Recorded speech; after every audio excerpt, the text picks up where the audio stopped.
Firman Tuhan Harian.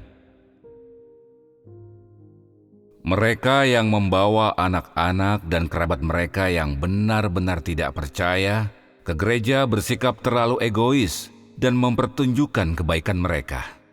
Orang-orang ini hanya menekankan pada kasih, tanpa mengindahkan apakah mereka percaya ataukah itu merupakan kehendak Tuhan.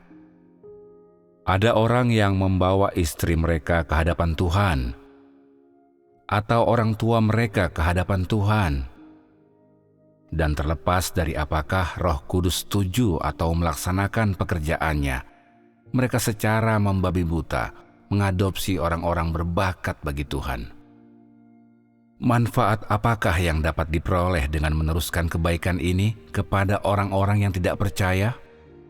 Bahkan seandainya orang-orang yang tidak percaya, yang tidak mengalami kehadiran Roh Kudus ini bergumul untuk mengikuti Tuhan, mereka tetap tidak dapat diselamatkan seperti yang orang percayai. Mereka yang menerima keselamatan sebenarnya tidak semudah itu mendapatkan. Mereka yang belum mengalami pekerjaan Roh Kudus dan ujian, serta belum disempurnakan oleh Tuhan yang berinkarnasi, tidak dapat disempurnakan sama sekali. Jadi, orang-orang ini tidak mengalami kehadiran Roh Kudus dari sejak mereka secara nama saja mulai mengikuti Tuhan. Menurut kondisi dan keadaan mereka yang sebenarnya, mereka sama sekali tidak dapat disempurnakan. Jadi, Roh Kudus tidak memutuskan untuk mencurahkan terlalu banyak energi bagi mereka, dan Ia juga tidak memberikan pencerahan atau membimbing mereka dengan cara apapun. Ia hanya mengizinkan mereka untuk terus mengikuti dan pada akhirnya mengungkapkan kepada mereka bagaimana kesudahan mereka cukup ini saja. Antusiasme dan niat manusia berasal dari iblis dan mereka sama sekali tidak dapat menyelesaikan pekerjaan Roh Kudus. Tidak peduli jenis apa seseorang itu, ia harus memiliki pekerjaan Roh Kudus. Dapatkah seseorang menyempurnakan orang yang lain? Mengapa suami mengasihi istrinya?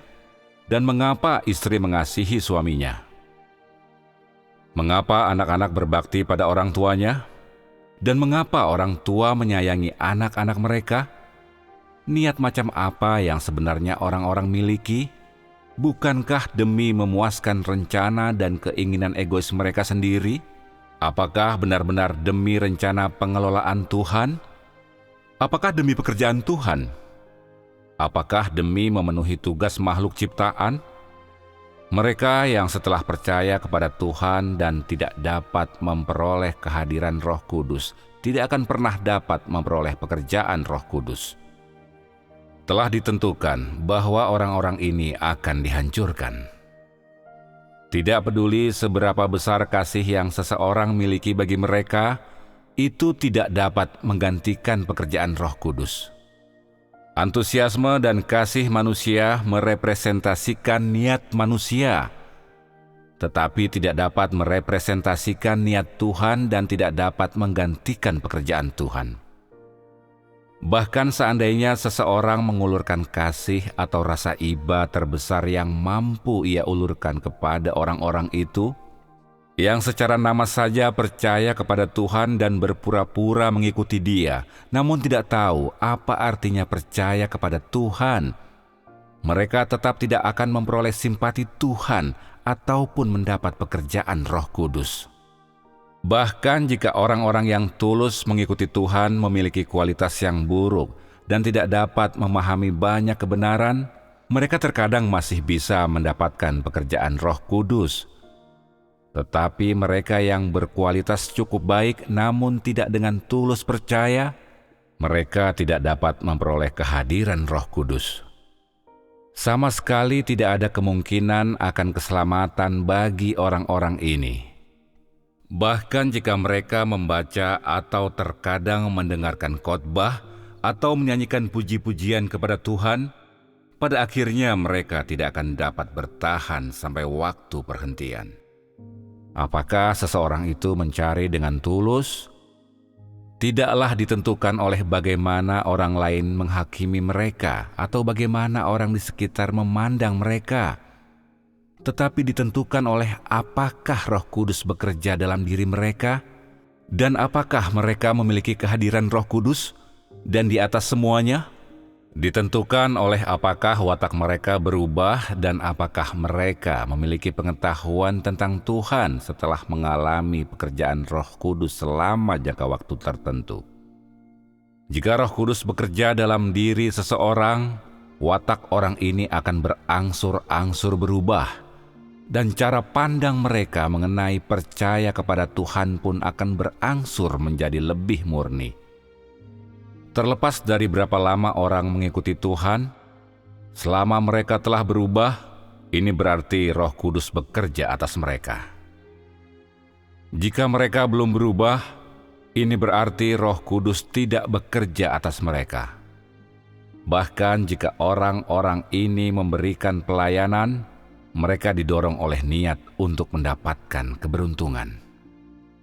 Pelayanan yang sekali-sekali dilakukan tidak dapat menggantikan perubahan dalam watak mereka. Pada akhirnya mereka tetap akan dihancurkan, karena tidak perlu bagi mereka yang memberikan pelayanan di dalam kerajaan, juga tidak perlu bagi siapapun yang wataknya belum berubah menjadi pelayanan bagi mereka yang telah disempurnakan dan yang setia kepada Tuhan. Kata-kata dari masa lalu yang mengatakan, ketika orang percaya kepada Tuhan, keberuntungan pun tersenyum kepada seluruh keluarganya, hanya cocok untuk zaman kasih karunia, tetapi tidak ada hubungannya dengan tempat tujuan manusia. Kata-kata tersebut hanya cocok untuk sebuah tahap selama zaman kasih karunia. Maksud sebenarnya dari kata-kata ini diarahkan pada damai sejahtera dan berkat-berkat materi yang orang nikmati. Bukan bermaksud mengatakan bahwa seluruh keluarga dari orang yang percaya kepada Tuhan itu akan diselamatkan. Juga bukan berarti bahwa ketika seseorang mendapatkan keberuntungan yang baik, seluruh keluarga orang itu juga akan dibawa ke tempat perhentian. Apakah seseorang menerima berkat atau menderita kemalangan? Itu ditentukan menurut hakikat orang tersebut, dan bukan ditentukan menurut hakikat sama yang dirinya dan orang lain miliki. Kerajaan ini sama sekali tidak memiliki pepatah atau peraturan semacam itu. Jika orang pada akhirnya mampu bertahan, itu karena ia telah mencapai persyaratan Tuhan. Dan jika orang pada akhirnya tidak mampu bertahan hingga waktu perhentian, itu karena orang ini tidak taat kepada Tuhan dan belum memuaskan persyaratan Tuhan. Setiap orang memiliki tempat tujuan yang sesuai.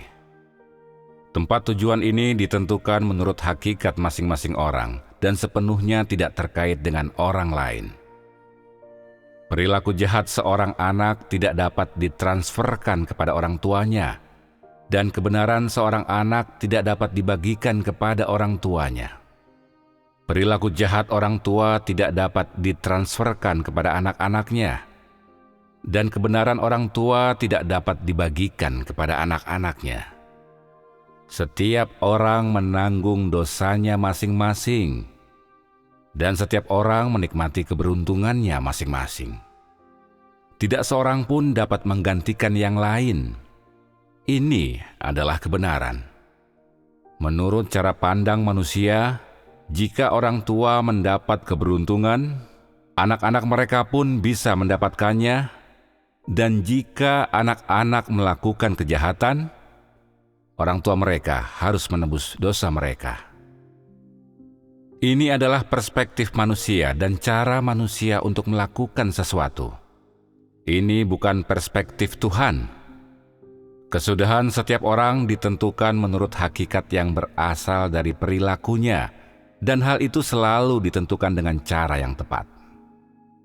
Tidak seorang pun dapat menanggung dosa orang lain. Terlebih dari itu, tidak seorang pun dapat menerima hukuman menggantikan orang lain. Hal ini mutlak. Pemeliharaan yang memanjakan dari orang tua kepada anak-anaknya bukan berarti bahwa mereka dapat melakukan perbuatan benar menggantikan anak-anak mereka. Begitu pula kasih sayang anak kepada orang tuanya bukan berarti mereka dapat melakukan perbuatan benar menggantikan orang tua mereka. Inilah makna sebenarnya di balik firman. Kalau ada 2 orang di ladang, yang satu akan diambil dan yang satu ditinggalkan. 2 wanita yang sedang menggiling di pengirikan, yang satu akan diambil dan yang lain ditinggalkan. Tidak seorang pun dapat membawa anak-anak mereka yang melakukan kejahatan ke tempat perhentian berdasarkan kasih mereka yang dalam terhadap anak-anak mereka. Demikian pula, orang tidak dapat membawa istri atau suami mereka ke tempat perhentian berdasarkan perilaku kebenaran mereka sendiri. Ini adalah peraturan administratif. Tidak ada pengecualian bagi siapapun. Para pelaku kebenaran adalah para pelaku kebenaran, dan para pelaku kejahatan adalah para pelaku kejahatan. Para pelaku kebenaran akan dapat bertahan hidup, dan para pelaku kejahatan akan dihancurkan. Orang yang kudus adalah kudus. Mereka tidak najis. Orang yang najis adalah najis, dan mereka tidak mengandung apapun yang kudus. Semua orang yang jahat akan dihancurkan, dan semua orang yang benar akan bertahan. Bahkan jika anak seorang pelaku kejahatan melakukan perbuatan kebenaran, dan bahkan jika orang tua dari seorang yang benar melakukan perbuatan yang jahat. Tidak ada hubungan antara suami yang percaya dan istri yang tidak percaya. Dan tidak ada hubungan antara anak yang percaya dan orang tua yang tidak percaya. Mereka adalah 2 tipe yang bertentangan. Sebelum masuk ke tempat perhentian, orang memiliki kerabat jasmaniah. Tetapi begitu masuk ke tempat perhentian, orang tidak lagi memiliki kerabat jasmaniah untuk dibicarakan. Mereka yang melakukan tugasnya dan mereka yang tidak melakukan tugasnya adalah musuh. Mereka yang mengasihi Tuhan dan mereka yang membenci Tuhan bertentangan satu dengan lainnya. Mereka yang masuk ke tempat perhentian dan mereka yang telah dihancurkan adalah 2 tipe ciptaan yang bertentangan. Ciptaan yang memenuhi tugas mereka akan mampu bertahan hidup, dan ciptaan yang tidak melakukan tugas mereka akan dihancurkan. Terlebih dari itu, hal ini akan berlangsung hingga kekekalan. Apakah engkau mengasihi suamimu demi memenuhi tugasmu sebagai makhluk ciptaan? Apakah engkau mengasihi istrimu demi memenuhi tugasmu sebagai makhluk ciptaan? Apakah engkau berbakti kepada orang tuamu yang tidak percaya demi memenuhi tugasmu sebagai makhluk ciptaan? Apakah cara pandang manusia tentang percaya kepada Tuhan benar atau salah? Mengapa engkau percaya kepada Tuhan? Apa yang ingin engkau dapatkan? Bagaimana engkau mengasihi Tuhan? Mereka yang tidak dapat memenuhi tugas mereka sebagai makhluk ciptaan dan tidak dapat melakukan upaya mereka sepenuhnya akan dihancurkan. Orang-orang di zaman sekarang memiliki hubungan fisik satu dengan yang lain, juga hubungan darah. Tetapi kelak, semua ini akan hancur. Orang percaya dan orang tidak percaya sama sekali tidak sesuai. Sebaliknya mereka bertentangan satu dengan lainnya. Mereka yang ada di tempat perhentian percaya bahwa Tuhan itu ada dan mereka taat kepadanya.